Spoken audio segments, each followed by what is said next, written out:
आपको याद होना चाहिए कि 9 अगस्त 1942 को गांधी जी ने क्विट इंडिया मूवमेंट चलाया था, भारत छोड़ो आंदोलन, अंग्रेजों को भारत छोड़ो। तो ये इतना विशाल आंदोलन फैल गया था देशव्यापी। उसके बाद अंग्रेजों ने भारत छोड़ने का फैसला किया और 2 सितंबर 1946 को इसी वजह से, आंदोलन की वजह से इंटरिम गवर्नमेंट बनानी पड़ी थी। इसी वजह से जवाहरलाल नेहरू को इंटरिम गवर्नमेंट का प्रधानमंत्री बनाया गया था और इसके बाद जो है अंग्रेज भारत छोड़कर चले गए।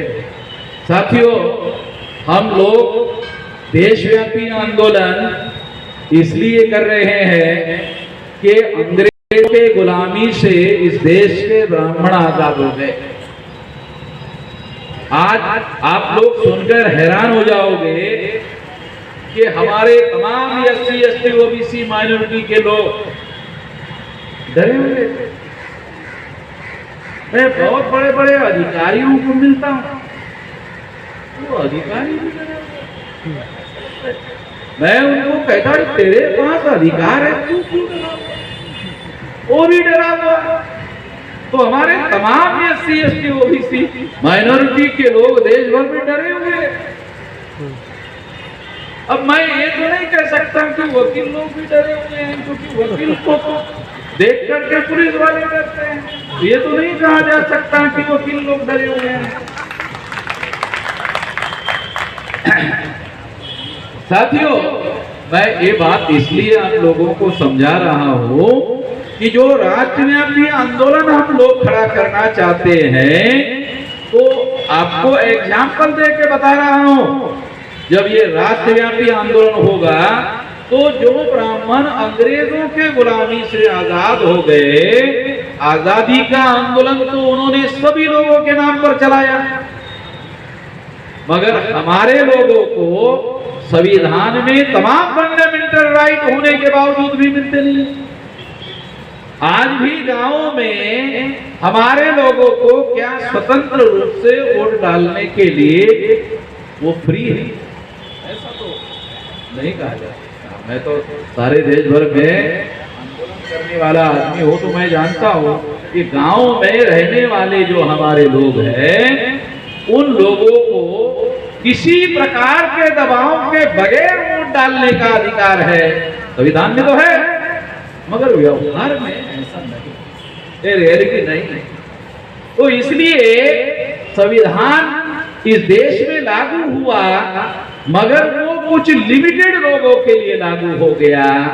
उन लोगों के लिए जो भारत में पहले से शासक वर्ग था, अंग्रेजों का गुलाम हो गया, वो ब्राह्मण वर्ग भारत में आजाद हो गया।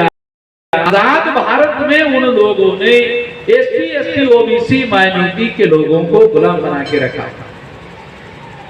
बहुत हिम्मत करनी पड़ती है हमारे लोगों को। जो संविधान में बाकायदा लिखा हुआ है, जो संविधान में फंडामेंटल राइट है, केवल राइट नहीं है, फंडामेंटल राइट है, वो फंडामेंटल राइट हासिल करने के लिए भी हमारे लोगों को बहुत कुछ करना पड़ता है। इसलिए साथियों, हम लोगों को संगठित शक्ति का इस तरीके से निर्माण करने की जरूरत है और उस संगठित शक्ति के द्वारा ब्राह्मणों के गुलामी से आजादी हासिल करने की जरूरत है। जो संविधान में हमको आजादी घोषित है, जो संविधान में हमारे लोगों को आजादी घोषित है, वो आजादी हासिल करने के लिए संघर्ष करने की जरूरत है और वो संघर्ष भी राष्ट्रव्यापी करने की जरूरत है।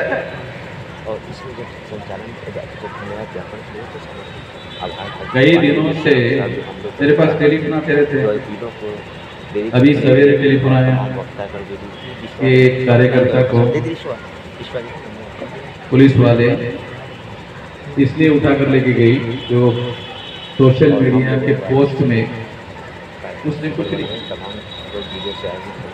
उसके आधार पर वो उसके घर में आई और उसको लेकर गए।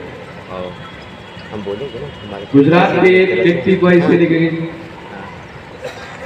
तो दूसरे लोग जो संविधान के पन्ने पब्लिकली पढ़ते उनको पकड़ते हुए मैंने किसी लोगों देखा नहीं। पुलिस वालों ने उसको पकड़ा और उसकी कोई खबर बनी। ऐसी कोई खबर हमने नहीं सुनी, मगर हमने ये देखा कि वो संविधान के बनने पड़ रहा है।